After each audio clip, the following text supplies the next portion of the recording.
All right, here we are. We're going to kind of do a flyby of the food forest, looking at specific factors like slope and direction. This fence that's to the left, it runs for the most part north and south, so I'm facing north. That general direction, it's a little bit off, but it's pretty close. Over here on the fence, we've got some blackberries that I've just kind of put on the ground, and they're doing pretty well, especially with the rain we've gotten. Right here in this little field, in this little plot, you can see there's pretty high grass, but there's some okra as well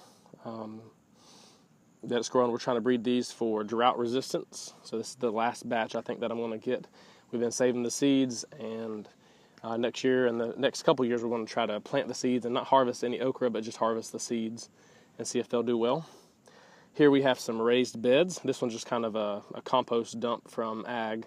Whatever they don't use, we just kind of throw in there, and if it grows, it grows. If it doesn't, it just kind of composts in. This raised bed, we have a lot of herbs. These tall trees are actually volunteers. Some type of legume, I think. That's what they look like.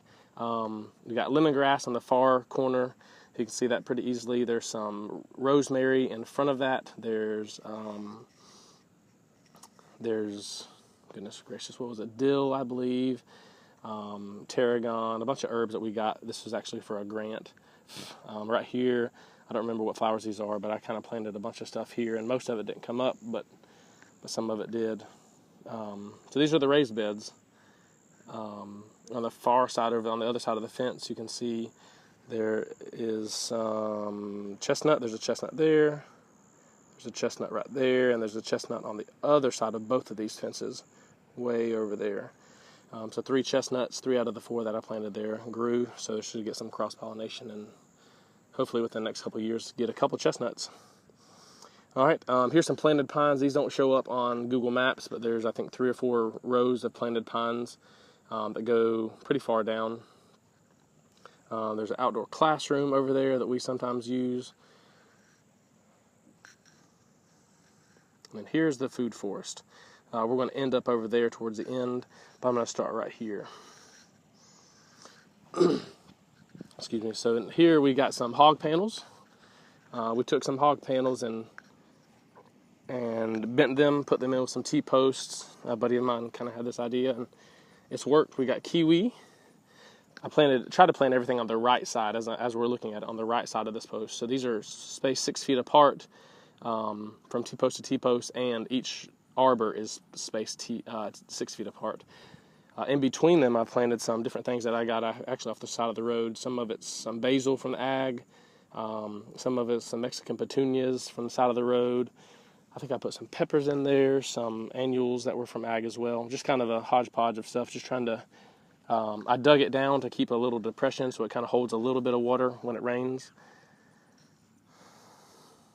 This is the second kiwi, so there's one kiwi. That's a Lone Star kiwi, I think is what it is. And this is another type of fuzzy kiwi. This is a grapevine, actually one from my house that we're selling, so I kind of took it out of the ground trying to baby it here. This used to be another type of kiwi. You can see with the little flagging, I kind of tied it to the trellis. It died, so I planted a hardy kiwi that I had from elsewhere. So it's growing. So there's 2 of them on this one, hardy kiwi and a muscadine. Here's some more, like I said, a little depression with some plants. This is a muscadine that did produce this year. You can see it's planted right there at the bottom with some comfrey at the base, and it's gotten up. It's kind of went back and forth. It's during the drought, during a time where we didn't water it, it kind of died back. So it's produced for us, and we had maybe 15 or 20 muscadines on it this first year. But all of these vines have kind of grown and died, just depending on when I could water them or not. This is another type of grape, a welder grape, I think is what it is. But all of them are on the east side of this trellis, and the goal is to let them kind of grow a spine up to the very, very top, grow down the other side as far as they'll go, and then it'll be easy. I'll just trim that spine each year, and the lateral growth, the more lateral growth left and right, as we're looking at it now, will hopefully be the fruit-bearing stuff. So Here's a mimosa with a big pile of wood chips. Semi-truck, or it was a semi-truck full of wood chips. There's a mimosa that I planted from the side of the road. Here's some more stuff that was dropped off by the ag. Some potato vines, some wandering Jew. I think these are zinnias maybe. Just, it was dumped just like this was. But this was dumped a while back, and it's kind of grown back as whatever stuff grew, and I'm just letting it grow and transplanting it slowly into the food forest if I want it. To the right we have the pond, the closest pond, and it drops off pretty quickly over there. I've got some Royal Empress trees to the right. It's a couple Royal Empress trees, and all these are just kind of weeds. That's the same volunteer from the raised bed. It was a lot taller, and it died when I transplanted it. And these plants are just weeds. I'm not sure. They had when I noticed that there's a lot of pollinators around them, so I dug them up last year, planted them at my house, and since then I've brought them back out here, and the kids planted them in the ground. So then my goal is just to have a lot of pollinating plants around the food forest to kind of help harbor those beneficial insects. All right, walking this way, we have a fig right here in front of us. We have a citrus. I'm not sure what kind of citrus. These citrus were grown from seed, so we're just letting them go. Over here to the right, actually, we'll start from over here. So this one that I'm walking up on, you see some onions and some another one of those volunteers to the right. This main tree is a persimmon. It's not a Fuyu persimmon, but it is a non-astringent Asian persimmon. Makiwa Jiro is what it says. Got some nesting onions or grouping onions. Have some Lespedeza. You can see a little volcano bush that I planted from some cuttings. Lespedeza, that is a pineapple guava or a feijoa.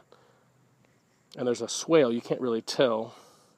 There's kind of it's not a swale, but just kind of a ditch right here. So my goal was, as the water flows from up there, it gets stuck in the top two swales, but any water that goes right here kind of gets stored for this persimmon. That was the idea.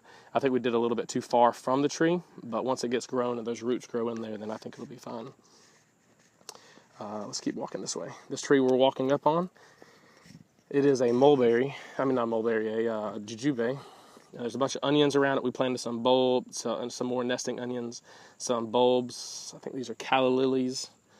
Some peppers, banana peppers, sweet peppers, some comfrey that we planted. And I can't remember these yellow plants. I can't remember what they are, but we planted those around there as well. Jujube produced its first year, maybe 10 or 15 little fruits. Have some lemongrass. And again, there's a swale right here. I think it's right there. There's a swale running right here to kind of catch and harvest some of that water. And I say swale, I don't mean a swale. I mean more of a ditch. Just a ditch in the ground. Keep going this way. We have our mulberry. This is the tree that's been struggling the most. I think it's dropping its leaves naturally. But this is one of the mulberries. Callie's Delight. It was a contorted mulberry, but it got mutated. It was an ornamental mulberry, but it got mutated. And some gene got triggered, and it's actually started producing fruit. So a bunch of volunteers, and again, another little mini swale or ditch, just kind of holding some water. And these ditches are all filled in with rotting wood, some pine. Hopefully it'll rot slowly, but that way kids don't fall in it, step in it, and it'll also hopefully add some nutrients to it. And they also fill up faster. All right, so now we're kind of getting to the meat. In between two swales that I have a swale right here that's kind of overgrown with grass, or a berm, and the swale's on the west side of it. And then there's another one on the other side over there, berm, and on the other side of it there's a swale. Let's go this way. The pine straw is the path. So walk this way. This is a Bartlett pear, surrounded by a bunch of irises, I think these are. There's a potato vine, some comfrey, some peppers, sweet potatoes that we sprigged into the ground this year, tomatoes. I planted a bunch of willow over here. I planted those yesterday, hoping that they'll root over the winter and I can dig them up and place them elsewhere. I planted them here so they get some moisture and nutrients and some TLC when they need it. Basil, a bunch of basil. Here's our good mulberry. Again, the struggling mulberry is over there. But the good mulberry is right here. I've actually taken cuttings off of that. They're in the greenhouse. Hopefully they'll take. Got another pair. So I've got the pair over my right shoulder. Behind us to the right, I've got this pair. And then far way over there, I can't see it. It's on the other side over there. It's all strung up with pink yarn, trying to fix something on that. But these pairs are 3 in a row, separated by some herbs and a little gummy bush. Right here, we have this, I'm having trouble seeing, but I think right there is the gummy bush, and behind it are some sunchokes that are on their last leg for this year. Between us and that gummy bush, there's basil, calla lily, sweet potatoes, a bunch of these insects, looks like bees and moths and all kind of stuff right here. Some more basil. We had a ton of basil from the greenhouse. This is a Satsuma orange that I planted this year. Hopefully it'll do well. It looks like there's been some new growth since I planted it. Here's another jujube. This is I think more of a wild jujube from suckers from a different one. I don't remember what this one's called. Let me see. Yeah, just a jujube. Let's turn around. So that's where we just came from. Again, there's the gumi. There's some asparagus to the right of the gumi. Some asparagus, and I have these pathways kind of skinny if they're not meant for a lot of traffic, and they're more wide if they are meant for traffic. That's the kind of mindset. I have a loquat right here. Again, there's the sunchokes, juice limb artichokes, and there's a loquat with some mint here. I don't remember what kind of mint that is. Some more sweet potatoes, bell peppers, banana peppers. I forget what that is, an iris or something like that. And here's this one that I've strung up. This is another pear tree. So behind me are 2 pear trees in a row. So we have 3 pear trees. I think it's the most trees of one type we have so far. I'm going to turn to the right. Remember, over there is where the okra and the raised beds are. We have, the kids ended up digging a pretty deep depression when I wasn't monitoring them very well. I was over on the other side of the food forest, and they dug it pretty deep. So these wood chips right here around this fig tree, which is the kind of main thing right here, this fig tree has a bunch of probably 6 inches down of wood chips, and then it's buried in the dirt below that. So hopefully this will work. It's all this growth is new growth. We have some comfrey, the fig, blueberries. There's 3 different types of blueberries. There's one on that comfrey is at the base of one type of blueberry, and then 2 more types of blueberries. And some lantana that I don't know if it's going to come back. Actually, this blueberry looks like it might be, I don't know, it's struggling. It may not be good enough for us. May not make it.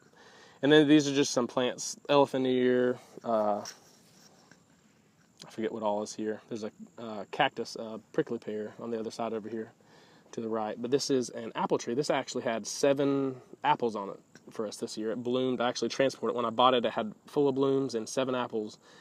Fruited, and squirrels ate every single one before they were ripe. Or they tried. They tasted every single one before it was ripe. But yeah, I'm trying to make these branches wide. I don't know if it's too late to do that. These branches are too old, but I'm trying to make these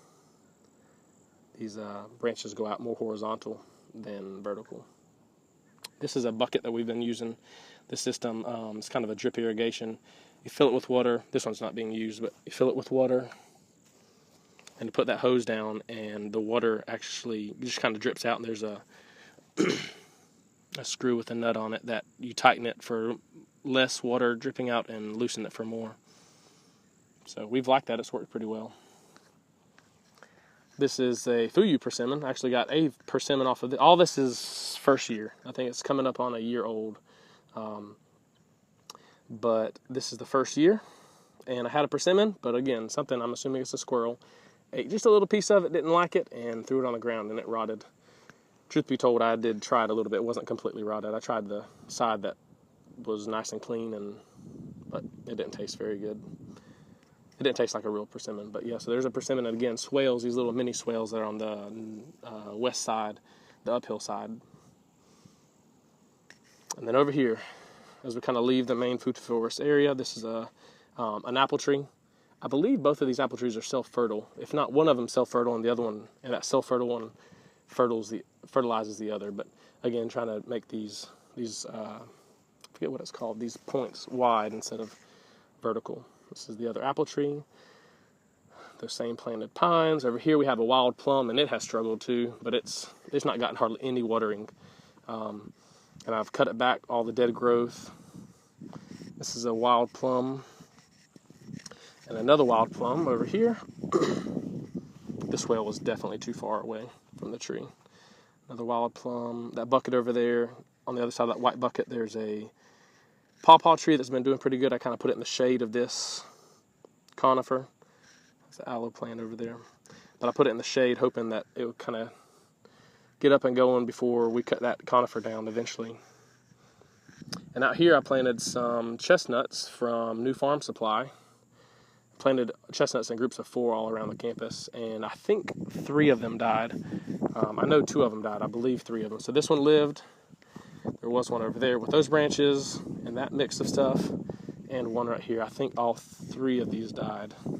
But yeah, I don't see it. But I did notice in some of these groupings some passion vines, some passion flowers, some passiflora incarnata, I think is what it's called. They started growing up, so that was cool. I noticed that because we didn't cut it. I think that's about it. This is the food forest. We're walking generally south now, walking back. And that's it. We've had a good bit of fruit for its first year. 6 to 7 months later we had fruit. 6 to 7 months after we planted a lot of this food, we had fruit. This is it, mulberry, pear, in a line. Down this swale, planted, there's a fig tree. Forgot, these are, I can't remember, type of rose, like a grandma's rose bush. I can't remember what it's called. Then we have a fig, and then another one of those roses. They're both struggling. Yeah, I think that's it.